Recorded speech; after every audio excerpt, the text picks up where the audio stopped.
Hi guys, welcome to Learning Electronics Repair and some more car booty. So I have a couple of things to show you today. One of them is this PC. We can see on the front of this one it says Intel inside Pentium 2, so hopefully that gives us a clue as to what is inside this. I mean, it could have been upgraded at some time or changed, but hopefully that's what we have. I haven't opened this machine up.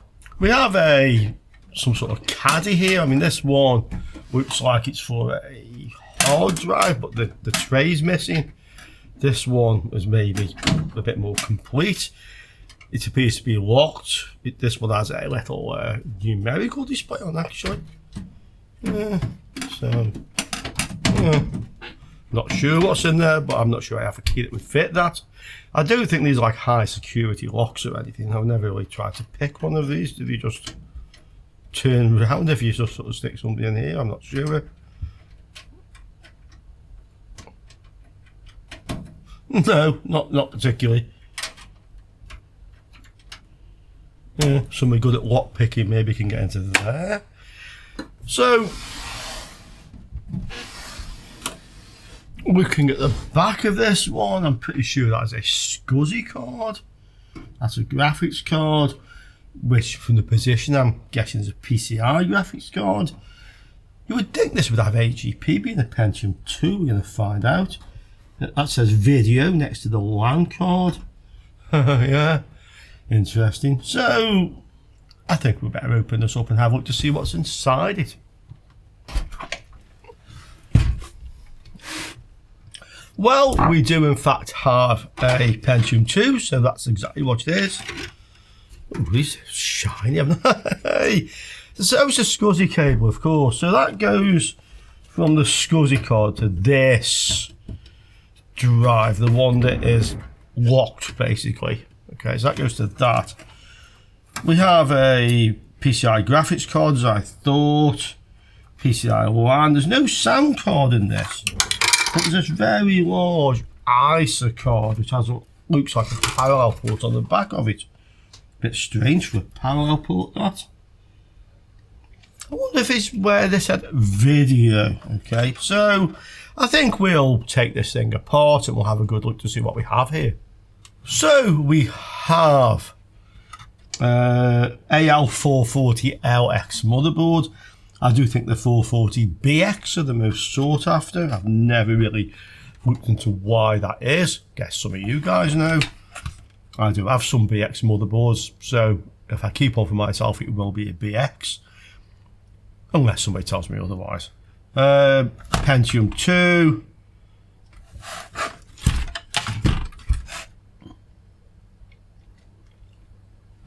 Yeah, 300 megahertz, 512 meg cache.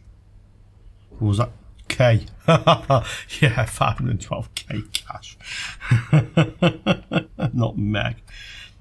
Just one strip of RAM in this one, very clean.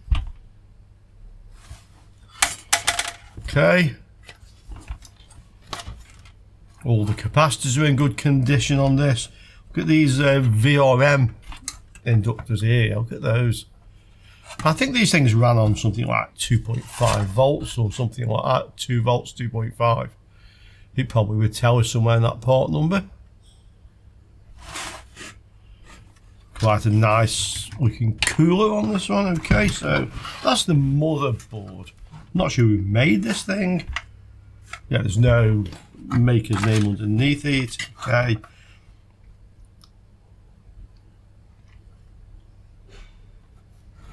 But that's what we have. This is the SCSI drive. There's a hard drive in here. This is really quite heavy, actually. This is probably where a lot of the weight was coming from. So we can see this has a SCSI connector on the back of it.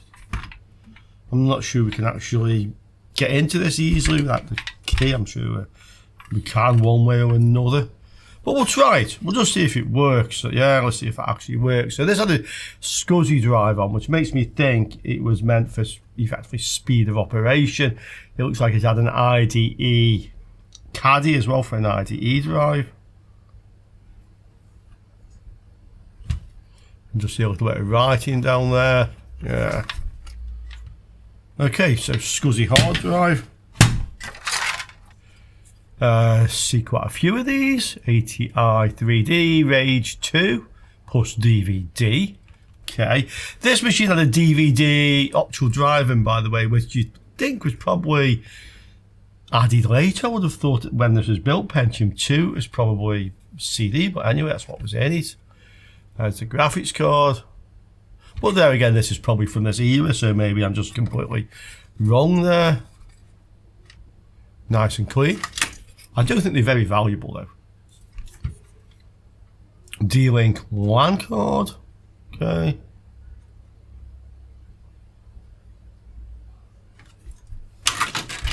One SCSI card with snazzy cable. AHA 2940W Adaptec. This probably is worth something. We can have a look actually. Okay. I like the cable. It's like very rigid, yeah, and shiny. You can see it. And then we have this thing. So this looks like a parallel port. I haven't counted. See if it's 25 way. I'm just guessing it is. Yeah, 25 way.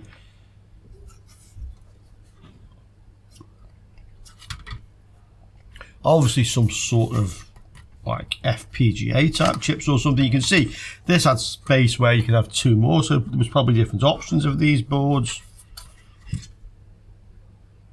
AMD. Yeah, AMD and Intel. Oh, look, like copyright, AMD and Intel. Yeah, both on the same thing. Not rivals, obviously. Where's this thing? Does it say?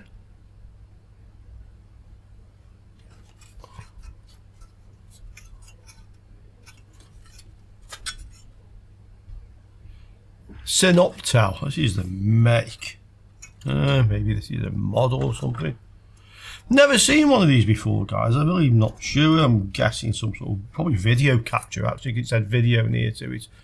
Have you guys seen one of these things before? Synaptel, not Synoptel. Synaptel. Okay. All right. I think first thing, let's just see if this motherboard actually boots up, see if this works. Okay, I think it actually powered on and off when I first plugged it in. Let's just try it. Yeah. So it's booting. Needs a graphics card, we'll put a graphics card in. Yeah, just saying no graphics card, okay. But it's booting up. Let's put the graphics card in that came with it. Okay, we can see that. Right, let's try it.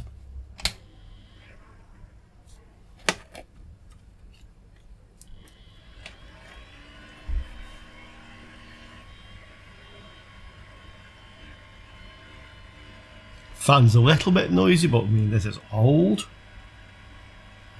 Blue light, yeah, it's okay. So 300 meg Pentium, as we thought anyway. It's just testing the RAM now.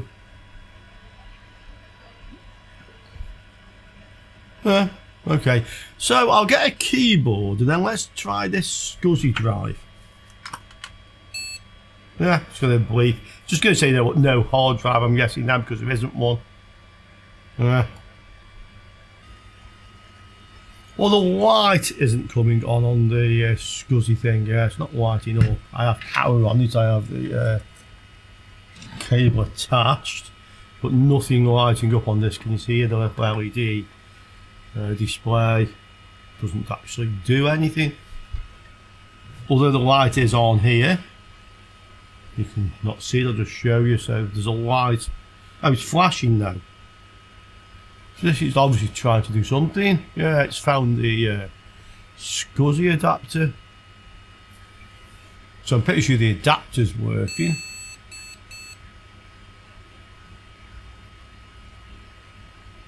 It's found the keyboard. Okay. Let's go into setup. We're in setup. I'll just load the BIOS defaults here. Probably the CMOS battery's dead. Set up defaults. Yes. Exit saving changes. Yes, okay, let's see what it does.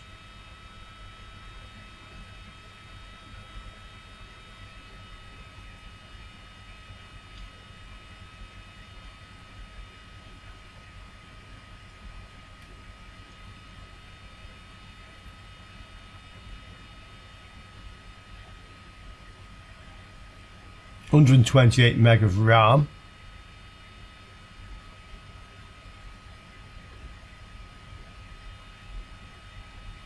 Control A for SCSI select. Control A. Got to do something? No.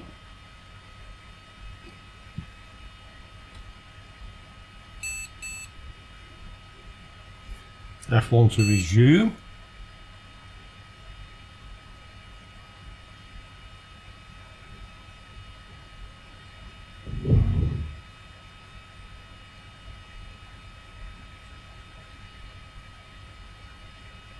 Yeah, and it's not finding the hard drive. It doesn't seem to be powering this up at all. There's no light on it, no LEDs, nothing. Kind of looks dead.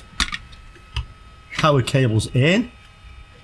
I mean, there are a few other jumpers and connectors on this, but it looks like it's just not reading this. I don't hear the hard drive. No, I don't hear anything coming from that, so I suspect that is just a bit on the dead side. Okay. Okay. I mean, I'm fairly sure that's inserted properly. I'm sure I could get into it if I wanted to. I'll just try and power this up without the SCSI cable attached, just see if it spins. Something rattling in here as well. Looks like a spare cable actually inside here. I think you can probably see it there. Something, yeah, it's like a spare cable rattling around inside that. I've got inside it, so there was like a little lever here on the side of the lock.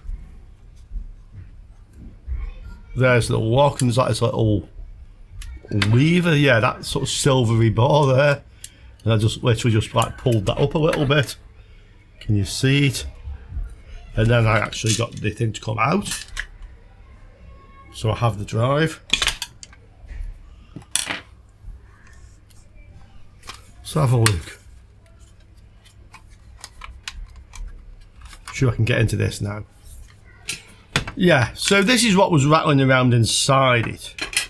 There's a lot of wires here not connected. I'm going to take the drive out and let's see if we can actually connect this directly to the SCSI cable if it's the right type of connector. Okay guys, so I've put the hard drive on just on the naked drive. It's actually a 2.3 gig SCSI drive. It is booted into Windows, so it looks good. It didn't detect a mouse. I hadn't pulled a PS2 mouse in. I have a USB mouse attached at the moment. It might find it and sort of say something like insert the Windows 95 CD-ROM. It detected the monitor, so it is basically booting up. Just seems to have hung on something. Ah, there we are. Date and time. I mean, the date and time it's set to 1989. It's not set right. It was complaining a little bit about this, so maybe we can actually, yeah, change it to 1998. Why not? So this is Windows 95 on the drive. Yep, you can hear it there. There we go. So we're in Windows now. Probably don't have a mouse unless it finds a USB mouse. It has Word, Excel, some stuff in the recycle bin. Yeah.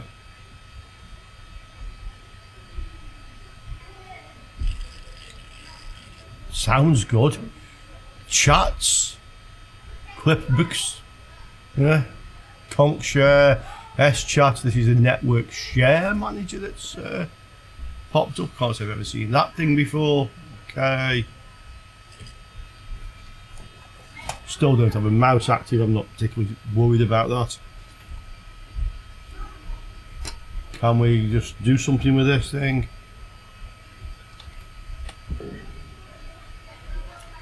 I apologise about all the noise in the background, by the way. The happy clappers have come out of the church now, which is in the shopping centre here. Yeah, I know, strange place to put a church. And obviously these people didn't take the advice you see on a lot of adverts on the TV, yeah, for washing up liquid and stuff. And at the end it says, always keep away from children. Well, these lot obviously ignored that advice, because there's children running around everywhere, yeah. So this doesn't seem to want to go any further at the moment, but I don't think there's anything wrong with this machine whatsoever. It's just waiting for something on the network by the looks of it.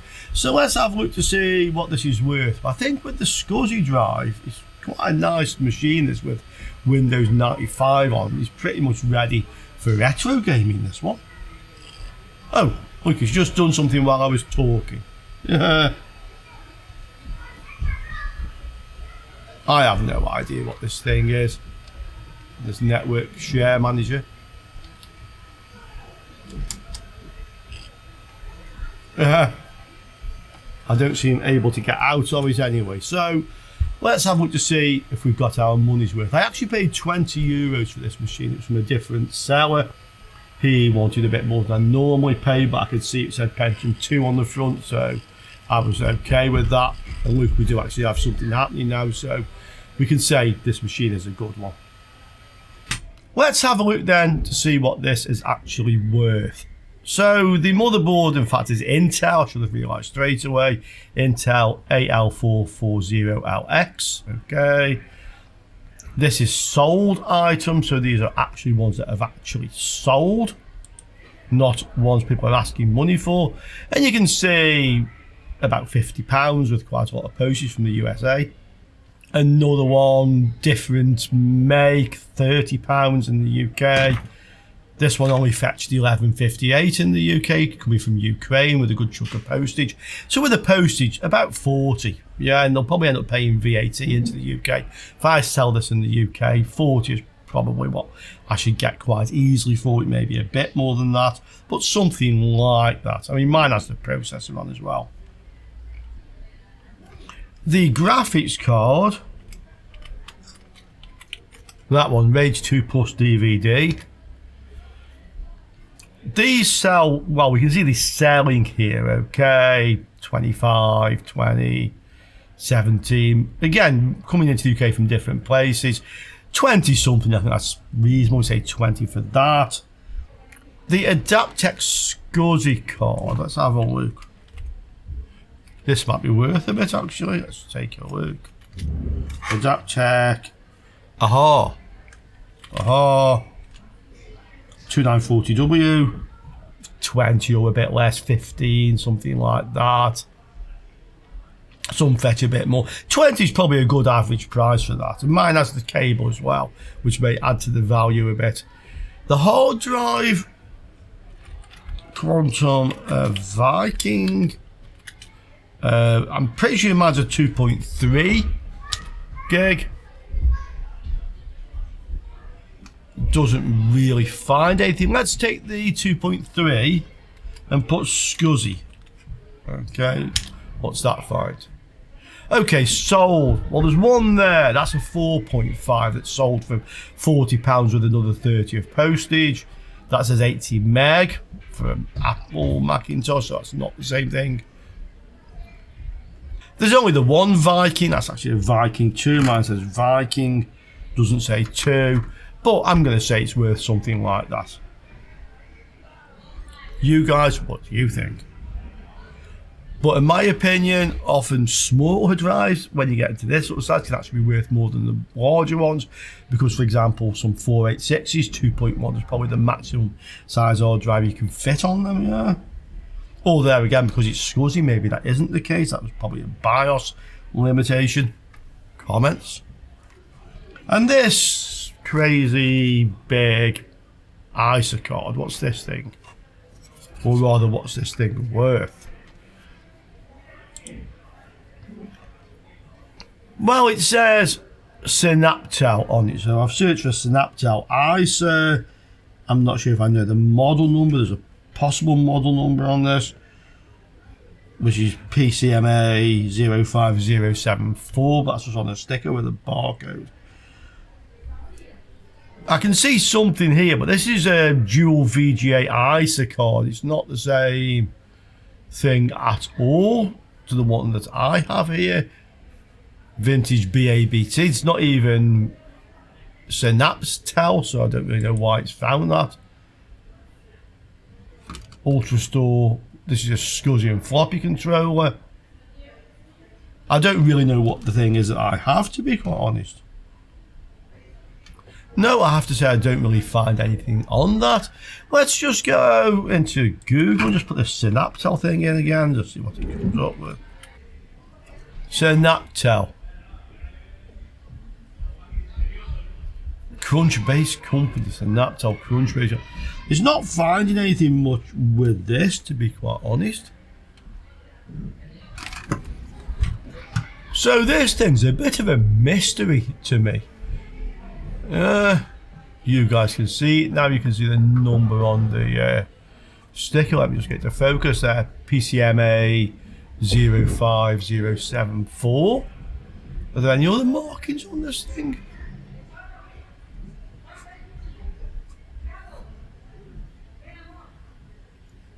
Not really.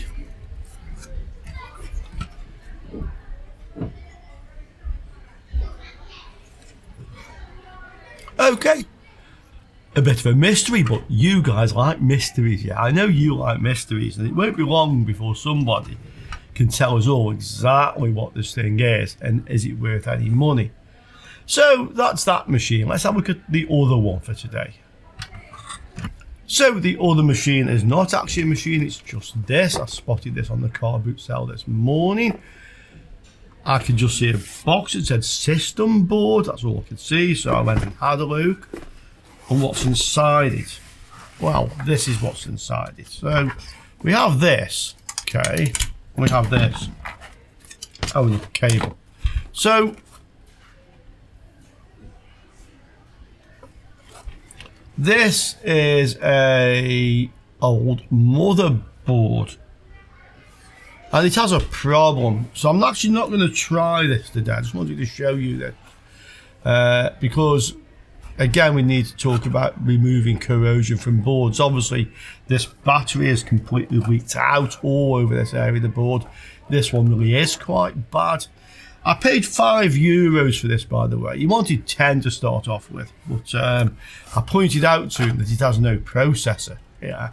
Knowing full well that that's actually the processor, but he didn't know full well that's actually the processor. So we can see we have a 386 SX25 here, 4 meg of RAM, one of those, yeah, and it has a nasty corrosion problem. So I'll just remove this battery now, but this needs a good clean.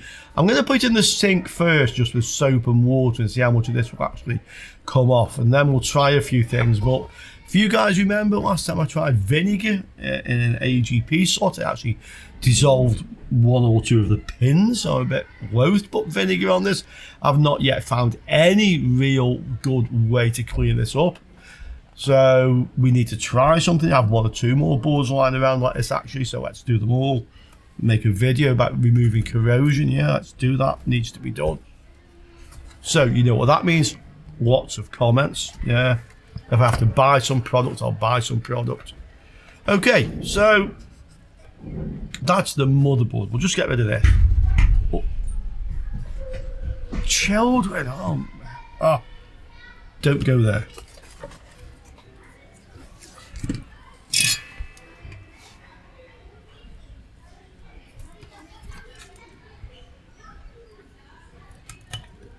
Off my board, you foul chemical plant. Yeah. you foul reservoir of chemicals. Although I think they've all come out. This end doesn't want to run solder even. Put some flux. Always seems to help. Flux is not overrated, by the way. To quote one of Detlef's famous sayings on the live stream. Do you guys watch the live stream, by the way? So next one, and this is not on this channel, it's on the electronics channel. The electronics channel on YouTube. And that's what it's called, the electronics channel. So next one is a week today, on the 17th of December at 5 PM GMT. It is the Christmas special, so don't miss it, guys. We have a lot of fun on there every other week. And we've also removed our nasty battery. Okay, so that's a job to be done. But let's have a look at this card that came with this, because I'm a bit interested in this. I've not seen one that I recall before. So this was with it. This clearly is a ISA expansion slot. But it's not an extender. I mean, look, this has a big chip on here. Yeah, you can see it. Some more logic chips, some cable connectors. For something. Oh, hard drive and floppy drive. So this is like a kind of almost like a multi-IO card, but it's not a multi-IO because it doesn't have serial and parallel, but it has lots of ISA slots on. Obviously, it's an ISA expansion, yeah. SA2000, so we can look that up. But I'm just interested to know if you guys have seen one of these previously. Have you seen one of these things? Was it made for a specific motherboard, or can you effectively put this into any ISA motherboard? Yeah.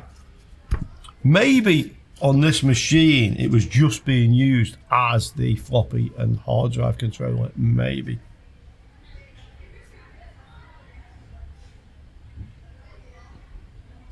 Let's see what eBay tells us about it. SA2000. I'll put ISA card. I'll just put that, yeah. ISA card. Let's see what it says. Well, it doesn't really say anything.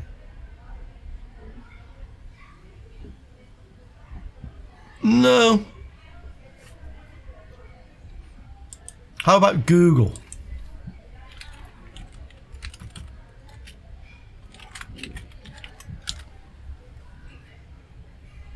List of ISA cards working under Windows XP. Vogon's excellent website, by the way, if you've not used this one. Yeah, Vogon's one of the best places on the internet for retro PC hardware in particular. Well, I don't seem to have any direct link to this card, this SA2000. So I seem to have found something else. Unusual, would you say, guys? A bit unusual, this one. So, I have to ask you guys again. What do you think? Comments. Okay, so hope you enjoyed that little trip down memory lane. I think we found some different stuff again. It's always an adventure to me, and I think it's also an adventure for a lot of you guys. So I'm sure we'll have some more of this in the next week or two coming up on the channel. Hope you enjoyed it, and I look forward to seeing you all soon once again on Electronics Repair. Ciao for now, guys.